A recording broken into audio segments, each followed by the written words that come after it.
क्योंकि आज अगर हम देखें हमारे आसपास के देश बांग्लादेश और कोई देश को प्रोफेसर हम देखते रेणुका हैं कि चौधरी, थोड़ा सा आईआईटी वहाँ पे खड़गपुर, अस्थिरता हो, थोड़ा सा वहाँ पे कोऑर्डिनेटर अगर ऑफ कोई समस्याएं संस्कृत। हैं तो कैसे उनका धनराशि पर इमीडिएट असर पड़ता है।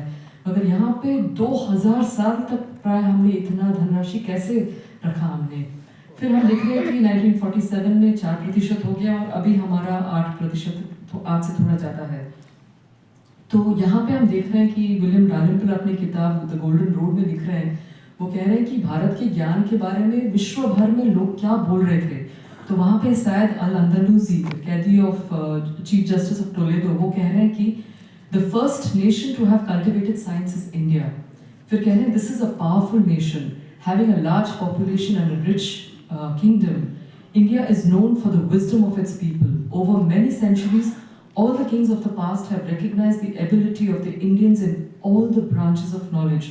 इतना अगर धनराशि हमारा था, इसका डायरेक्ट तात्पर्य ये है कि हर विषय में, जीवन के हर विषय में हमारा उत्कृष्ट ज्ञान था, जिस ज्ञान को विश्व भर में लोग पाने के लिए यहाँ आते थे, यहाँ से हमारे चीज विदेश में बिकते थे। तो ये उत्कृष्ट ज्ञान थे हमारे। फिर कह रहे हैं the Indians as known to all nations for many centuries are the essence of wisdom। और यहाँ पे हम वेद के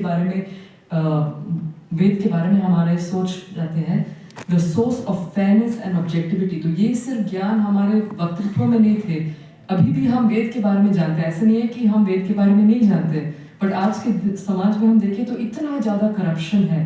तो ये करप्शन क्यों हो रहा है? क्योंकि जो ज्ञान हम में है, वो ज्ञान हम, जो सत्य लोक में जो ज्ञान है वेदों का, वो वास्तव में हम ला नहीं पा रहे हैं। जो ऋत है वेदों में, आलोक जी ने जो बोला है कि सत्यम ऋतम और बृहद, जो ज्ञान है वो सत्य था, उसको जो लागान्वित करना है वो है ऋतम, और उसको फिर जो फल निकलता है वो है बृहद। तो कह रहे हैं दीज आर पीपल ऑफ, तो यहाँ पे the source of fairness and objectivity. तो एप्लीकेशन में हमारा ये ज्ञान प्रस्तुत वास्तविक में था वो। और फिर these are people of sublime pensiveness and useful and rare inventions। तो ये rare inventions करने का क्षमता कैसे थी हमारी? सिर्फ rare inventions में सबसे बड़ा invention जो आज के वैज्ञानिक जीवन में और वैज्ञानिक समाज में सबसे महत्वपूर्ण है, वो था हमारा शून्य का दर्शन, the concept of zero। अगर एल्बर्ट आइंस्टाइन कहते हैं कि अगर जीरो ना रहता, अगर भारत ने विश्व को जीरो ना दिया होता, तब आज का जो हमारे एडवांसमेंट्स है, वो आर्टिफिशियल इंटेलिजेंस हो या जो भी हम बात करें, वो कुछ इतना संभव हो नहीं पाता था। तो जीरो का इतना महत्वपूर्ण योगदान है। और जीरो आया कहाँ से? भारतीयों के मन में, भारतीयों के दृष्टि में ये जीरो दिखा कैसे, इसके बारे में भी थोड़ा कोशिश करेंगे प्रस्तुत करने के लिए। And finally, to their credit, the Indians have made great strides in the study of numbers and of geometry. They have acquired immense information and reached the zenith of their knowledge of the movements of the stars and the secrets of the skies। ये कर्मकांड में हम देख रहे हैं कि कैसे वेदों का जो ज्योतिष शास्त्र है, वहाँ पे इन सारे विषयों को पर बहुत ही काम किया हुआ है। And as well as other mathematical studies। After all that, they have surpassed all the other peoples in their knowledge of medical science and the strengths of various drugs, the characteristics of compounds and the peculiarity of substances।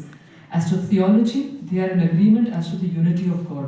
So ये जीवन दृष्टि क्या था जो वेदों में हम पाते हैं।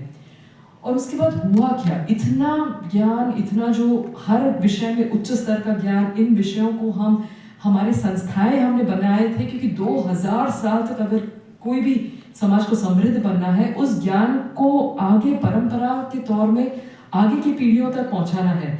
और वो ज्ञान ऐसे होना है कि प्राचीन ज्ञान मात्र नहीं, वो आधुनिक युग के साथ, वो काल के साथ उसको परिवर्तित होना है, उसको वो अडेप्ट करके उसको वो आगे ले जाने का क्षमता उस ज्ञान में रहना है। तो उसके बाद क्या हुआ 1947 में? तो यहाँ पे मैकॉले कह रहे हैं, he says a single shelf of good European library was worth the whole native literature of India and Arabia। तो उन्होंने बोला कि हमारे ज्ञान में कुछ है वो पूरा बकवास है। The intrinsic superiority of the Western literature is indeed fully admitted by those members of the committee who support the Oriental plan of education। तो जो Oriental plan of education, उनको, उनमें ये पूरा विश्वास था कि